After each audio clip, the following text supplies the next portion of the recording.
तो जब भक्ति पर कष्ट आया, जब भक्ति पर दैन्यता आई, तो उसको सहायता करने के लिए स्वयं ब्रह्मपुत्र नारद जी आए। जैसा संकट होता है वैसा ही संकट हरता भी आ जाता है, भगवान वैसा ही भेज देते हैं। इसलिए कभी आपके ऊपर आपके जीवन में बड़ा दुख आए तो ये मत सोचना कि इसके निस्तारण करने वाला कोई नहीं है। उस भगवान की इस लीला में, उस भगवान की इस दुनिया में कोई न कोई फरिश्ता उसका बनाया हुआ ऐसा जरूर आएगा। अगर आपका विश्वास सच्चा है तो आपका दुख दूर हो जाएगा। इसलिए सज्जनों, जब भक्ति पर ही दुख आया तो वे रोने लगी, चिल्लाने लगी, और बड़ी बड़ी नदियां उनकी हवा कर रही हैं, लेकिन वे फिर भी बेहोश हो जाती हैं। उनकी गोदी में दो मनुष्य लेटे हुए हैं जो बड़े ही अति काय वृद्ध हैं। जब नारद जी ने उन्हें देखा, वे गए पास में, उन्होंने जाकर पूछा आप कौन हैं? तो उन्होंने कहा मैं भक्ति हूं। अरे तुम तो भगवान की प्रिया हो। त्वया हुतस्तु भगवान जात नीच गृहे सुपी। अरे तुम अगर किसी नीच व्यक्ति के घर में भी चली जाओ तो भगवान उसी के घर में चले जाते हैं।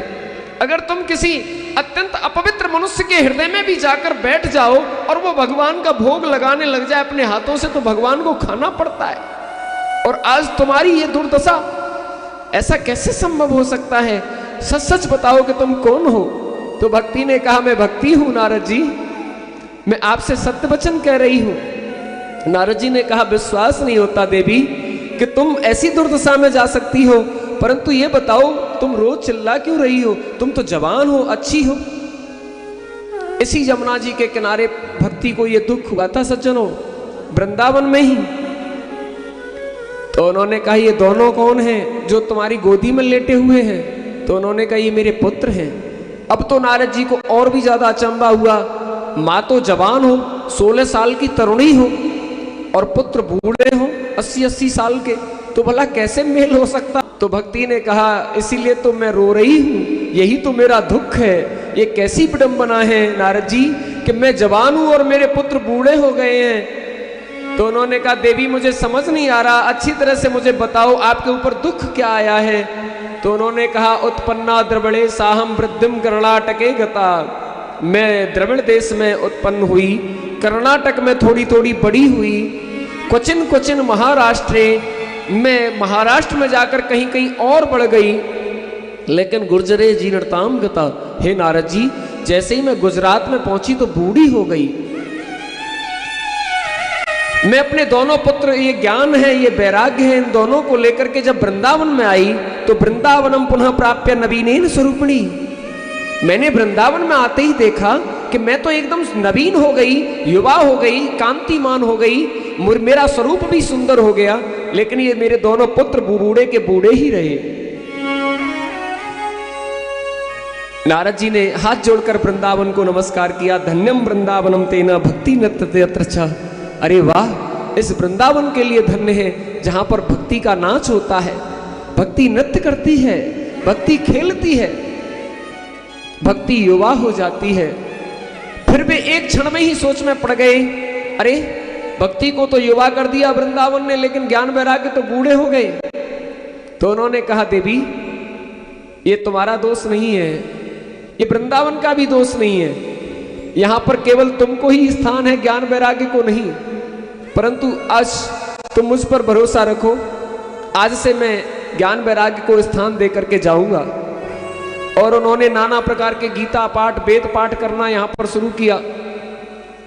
जब वे गीता पाठ, वेद पाठ करने लगे तो यहाँ के मठ महंत पुजारी, सभी वृंदावन के जितने भी सेवायत पंचायत, जितने अखाड़े, सभी साधु सन्यासी जो भी भगवान के भक्त, सब जोर जोर से उन्हें सुनने लगे।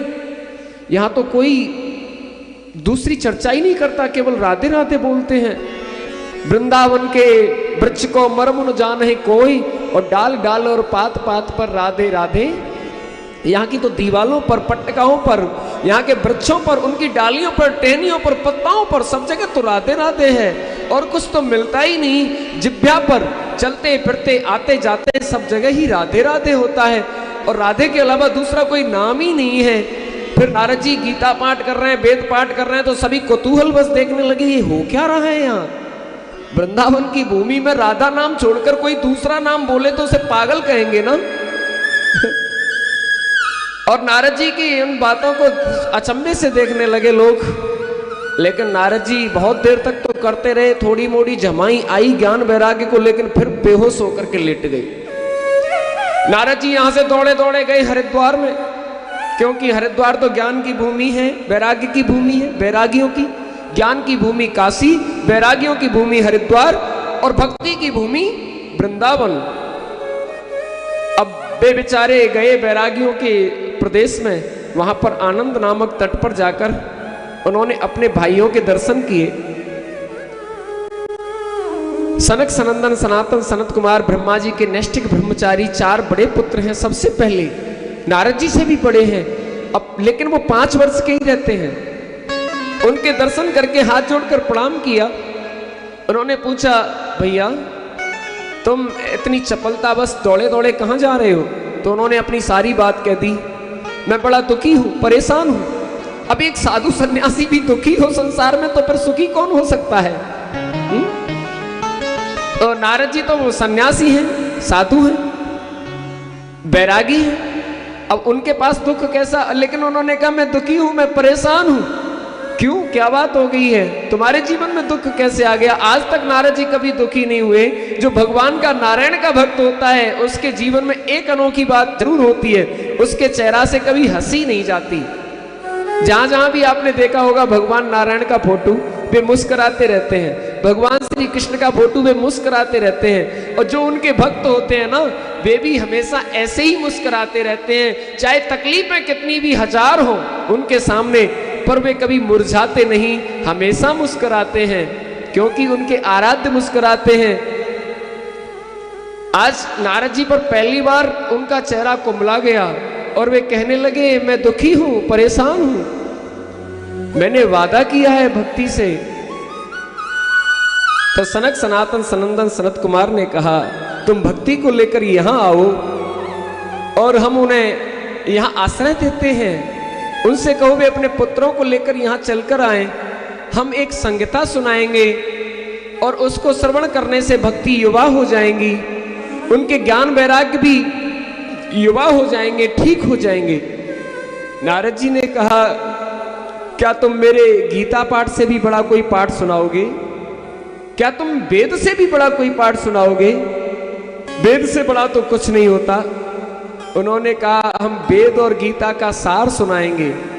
सज्जनों, अगर आप 1 लीटर दूध पी लें और 100 ग्राम घी खा लें, तो 100 ग्राम घी ज्यादा अच्छा है कि 1 लीटर दूध अच्छा है? तो जिस प्रकार दूध को गर्म करके और जमाकर दही बनाकर फिर उसको बिलोकर उसमें से घी निकाला जाता है, ऐसे ही सर्व वेदांत सारम ही, सारे वेद वेदांतों का और पुराणों का मंथन करके व्यास जी ने श्रीमद् भागवत संहिता को लिखा है। ये सबका घी है, सबका मक्खन है। और उस आनंद नाम के तट पर सनत कुमारों ने भक्ति को कथा सुनाई। सज्जनों, पहले दिन की कथा हुई, दूसरे दिन की कथा हुई, तीसरे दिन की कथा हुई, इस प्रकार क्रम से 7 दिन की कथा हुई। 7 दिन कथा को नारद जी ने नियम पूर्वक श्रवण किया और भक्ति ज्ञान वैराग्य के सहित वहां पर आकर के उस कथा को श्रवण किया। और कथा श्रवण करते करते वे ज्ञान वैराग्य और भक्ति इतने जवान और इतने बलवान, इतने पुष्ट हो गए कि वे बार बार जैसे ही कीर्तन हुआ करे तो झूम झूम कर नाचा करें। और कीर्तन तो बस एक ही था, जैसे रामचरितमानस में मंगल भवन अमंगल हारी, द्रवंश दशरथ अजर बिहारी, ऐसे ही श्रीमद् भागवत में श्री कृष्ण गोविंद हरे मुरारी, हे नाथ नारायण वासुदेव।